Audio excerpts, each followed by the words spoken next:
Well, in this weekend's Hometown Maine, we head to Freeport. The town first settled back in 1789 when it first branched away from North Yarmouth, and 225 years later, it remains one of the state's most popular destinations for both locals and tourists alike. Its 4th of July parade and its Harrisseekit Heritage Days festival are just a couple of the great events that continue to draw thousands to town. But a couple of miles away, there is another summer-long attraction that remains just as popular and just as important to Maine's future. Let's head now to Freeport for this weekend's Hometown Maine.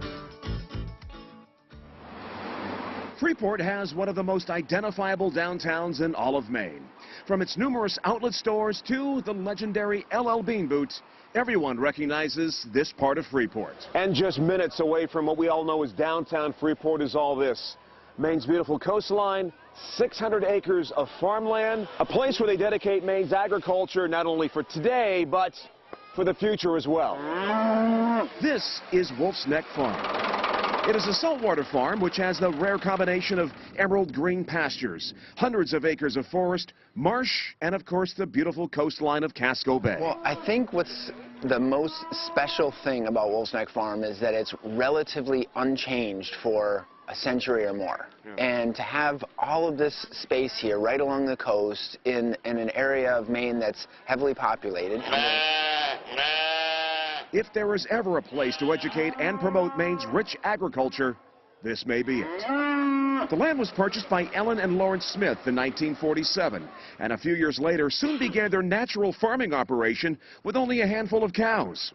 Their herd eventually expanded, and the Smiths would farm the land for years, later educating local farmers about how to best care for the land. Nearly 7 decades after the Smiths had purchased this land, those of the farm today are just as committed to preserving its farming history. You know, it's been operated as an organic beef farm for many, many decades, and over the last 2 decades or so, it's really morphed more into a demonstration farm demonstrating all aspects and all facets of sustainable agriculture.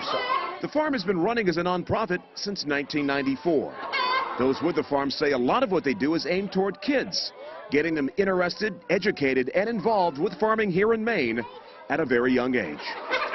It's why we exist, to connect people to farming in hopes that they'll be more conscious consumers and support local, but also that will hopefully inspire the next generation of farmers. More than 2,500 kids participate in the farm's education programs and weekly summer camps here each year. And there may have been a future farmer or two at last weekend's Spring Festival, the farm's official kickoff to the season.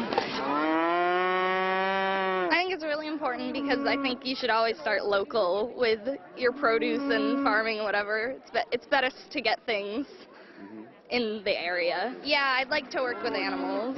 I'm looking into that for career choices. I really like alpacas and cows, and I think that would be great to grow my own vegetables. They have been stewards of the land here at Wolf's Neck now for over a century, but it's the future of Maine's farms and future farmers that keeps this farm running just the way it is. Like, that's the impact that we want to have. We want to see people come to our programs, get inspired, and go on to lead lives that support local economies and local food and also hopefully local farms.